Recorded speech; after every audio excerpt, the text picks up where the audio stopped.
Did you notice Mikel Arteta changed his pressing structure halfway through the first half? United's impressive attacking play forced Arsenal to adapt early on, but this was only one of the tactical battles in this match. So let's take a closer look at both managers' tactics, starting with United on the ball. Whenever possible from deep and from the goal kick, United actually looked to move De Ligt into the midfield, and that was for one simple reason. Well, what do we see in this situation? This was actually Arsenal's original pressing shape, a 4-2-2-2 shape, with the wingers being the highest men pressing from out to in on the wider centre-backs. The goal behind this was simple. When looking at both teams' default shapes, the midfield was where United were potentially underloaded, especially with Casemiro being poor under pressure. So the goal was to force as much of United's play to flow through the centre as possible. And that's exactly what this shape achieved, with Martinelli and Saka pressing the wider centre-backs and cutting out their outside options whenever possible, to leave only a central or a long pass available. This was paired by having Gyökeres, the centre-forward, on Casemiro, meaning only one midfielder had to push up to back up the press, allowing Rice and Zubimendi to remain deeper, patrolling the space for any dropping men.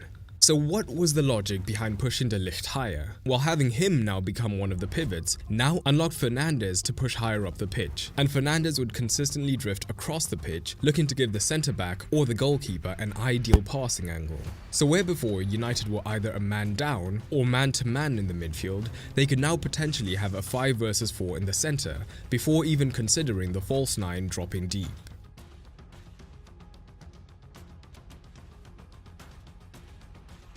And this was effective, like you see with Fernandes receiving here. So is this central issue the reason that Arteta changed his pressing personnel? Actually, it was quite the opposite. Arteta was happy with the structure itself, but the personnel were the problem. See, when Arsenal were able to force United through the middle, for the most part, United struggled to penetrate. But the issue was when one of the wingers got their pressing angles wrong, like we see here with Martinelli allowing too much room, meaning that the United man can receive outside the press. This completely ruined the Arsenal pressing structure, as it would now mean that Calafiori had to push up from the fullback position, and Mbeumo could attack the width. And the last thing Arteta wanted was the centre-backs being drawn out wide, especially with both Mount and Cunha lurking more centrally.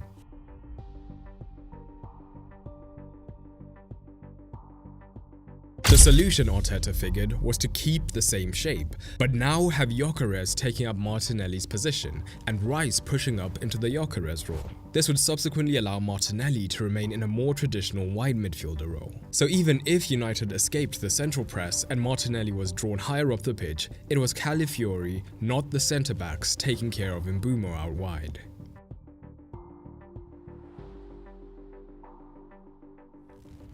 The danger, of course, was now it was two midfielders high in the press, so if Fernandes was allowed to push higher up the pitch, that, paired with all three forwards being willing to drop, meant that United now had a lot more potential to progress through the centre themselves. But I'm also curious whether you caught how Amorim is using his defenders completely differently in possession this season compared to last season. Last season we saw a whole lot of this from United when they were in controlled possession. All three centre-backs holding their position, no matter how dominant a phase United were in. Today was the exact opposite. At the slightest invitation, both Yoro and Shaw were looking to push higher up, either into the fullback role or into the half spaces, with the remaining defenders helping to form a back two. With the wingback and the wide forward already ahead of them, this could now allow United to begin creating a 3 versus 2 or a 4 versus 3 advantage, and combination play would see United men get into dangerous positions like we see here. Even their average positions showed just how much more adventurous the wide centre-backs were. And as United continued to chase the game, Amorim made other adjustments, like bringing on Ahmad to try and double-team Calafiori or a reference point in Cesco. But I want to switch the focus to Arsenal in possession and United out of possession, because actually, United's pressing shape was the exact opposite of Arsenal's. Oh, and if you want to make 2025-26 the season that you learn the fundamentals of tactical analysis for free, check out Tactics 12 through the link in the description below. It's a completely free resource I've put together where you'll learn the building blocks of analysis over a 12-day period, completely free.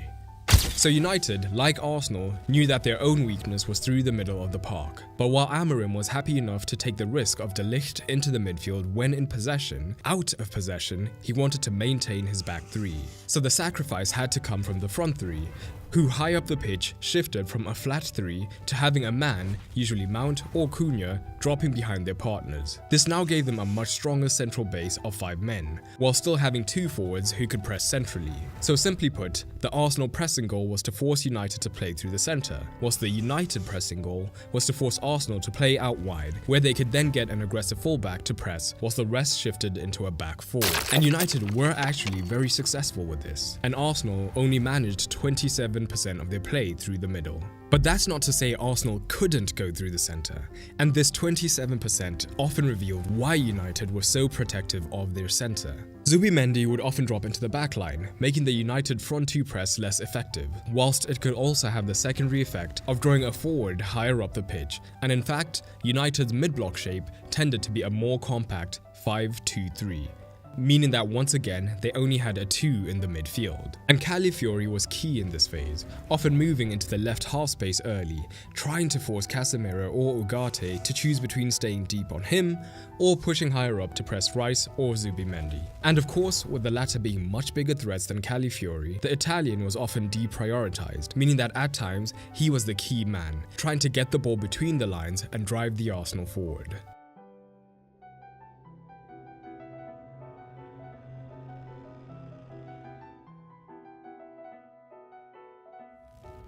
This opening day encounter was a tactical treat, with both managers not shy in experimenting. But I was particularly impressed with Amorim despite the loss. But let me know what you made of the match down below. And don't forget to check out Tactics 12 through the link down below. And if you are a United fan, check out this video examining the tactical problems with Manchester United ever since Ferguson left. Click on screen now.